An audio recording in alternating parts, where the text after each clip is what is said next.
Hi friends, இன்றைக்கி பார்த்தீங்கன்னா வந்து காய்கறியும் ப்ரெட்டையும் வச்சு ஒரு டேஸ்ட்டான சாண்ட்விச் தான் செய்ய போகிறோம். அதுக்கு பார்த்தீங்கன்னா வந்து ஒரு வெங்காயம், 2 தக்காளி, கொஞ்சமாக முட்டைக்கோஸ், கொஞ்சம் குடமிளகாய், கொஞ்சம் கேரட், ப்ரெட் இருக்குது.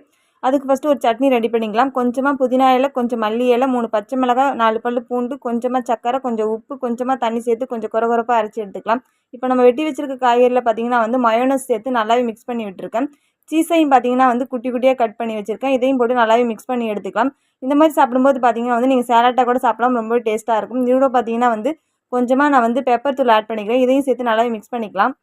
இப்போ ஒரு பிரெட் எடுத்து அதில் கொஞ்சமாக பட்டர், கொஞ்சமாக நம்ம அரைச்சி வச்சுருக்க சட்னி, மிக்ஸ் பண்ணி வச்சுருக்க காய்கறியும் சேர்த்து நல்லா வச்சுக்கலாம். இப்போ மறுபடியும் ஒரு பிரெட் எடுத்து அதுலேயும் பார்த்தீங்கன்னா வந்து கொஞ்சமாக பட்டர், கொஞ்சமாக நம்ம அரைச்சி வச்சுருக்க சட்னியும் சேர்த்து நல்லாவே க்ளோஸ் பண்ணி வச்சுக்கலாம். நான் பார்த்தீங்கன்னா வந்து பேனில் தான் செய்யணும், தோசை கல்லில் கூட செய்யலாம். இதுலேயும் பார்த்தீங்கன்னா வந்து கொஞ்சமாக பட்டர் ஆட் பண்ணிவிட்டு நம்ம எடுத்து வச்சுருக்க பிரெட்டையும் சேர்த்து நல்லாவே 2 நிமிஷம் இந்த மாதிரி செவர விட்டு எடுத்திங்கன்னா ஒரு டேஸ்ட்டான சாண்ட்விச் ரெடி ஆகிடும். இந்த வீடியோ பிடிச்சுன்னா மறக்காமல் நம்ம சேனலை சப்ஸ்கிரைப் பண்ணிக்கோங்க.